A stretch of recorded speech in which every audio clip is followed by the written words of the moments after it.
شدت پسندی پہ بات کرتے ہوئے آرمی چیف نے کہا کہ اللہ کا فرمان ہے کہ دین میں جبر نہیں ہے. جرائم اور اسمگلر مافیا دہشت گردی کی پشت پناہی کر رہی ہیں.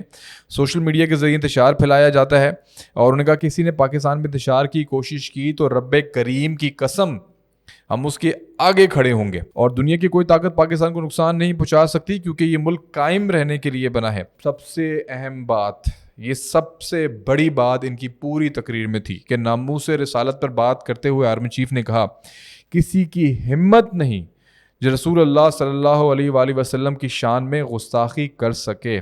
یہ بڑے الفاظ ہیں آرمی چیف کی جانب سے, اور یہ ان تمام لوگوں کے لیے پیغام بھی ہے جو شاید یہ کہتے ہیں کہ پاکستان کے اندر جو گستاخ رسول ہیں یا ان کے لیے کچھ نرمی برتی جاتی ہے یا ان کو سزائیں نہیں دی جاتی.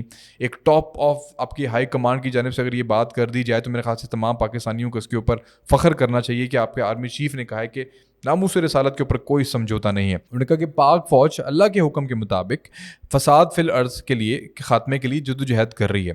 انہوں نے کہا کہ ساتھ ساتھ انہوں نے یہ بھی کہا کہ پاکستان نے 40 سال سے زیادہ عرصے تک لاکھوں افغانیوں کی مہمان نوازی کی. اب افغانستان کا معاملہ بہت زیادہ ڈسکس کر چکے ہیں اپنی ولاگس کے اندر بھی, اپنی پوڈ کاسٹ کے اندر بھی. انہوں نے بھی کہا کہ ہم نے مہمان نوازی کی افغانیوں کی. آج افغانی اگر ہمارے ساتھ اس طرح کا رویہ رکھ رہے ہیں تو اکثر لوگوں کو نمک حرام کہتے ہیں, لیکن میں یہی کہوں گا کہ ان کی اصلاح کرنے کی ضرورت ہے. اصلاح ہی میرے خیال سے زیادہ بیٹر طریقہ کار ہے, اور یہ جو طریقہ کار آرمی چیف نے اپنایا ہے ہمیں ان کو صرف بتانا چاہیے کہ بھئی ہم نے بھی آپ لوگوں کے لیے بہت قربانیاں دی ہیں, تو ان قربانیوں کو تھوڑا سا ریگارڈ رکھ لیں. ساتھ میں انہوں نے یہ بھی کہا کہ دہشت گردی کی جنگ میں ہمارے پختون بھائیوں اور خیبر پختونخوا کی عوام نے بہت قربانیاں دی ہیں اور ہم ان کی کاوشوں کو سراہتے ہوئے ان کے ساتھ کھڑے ہیں.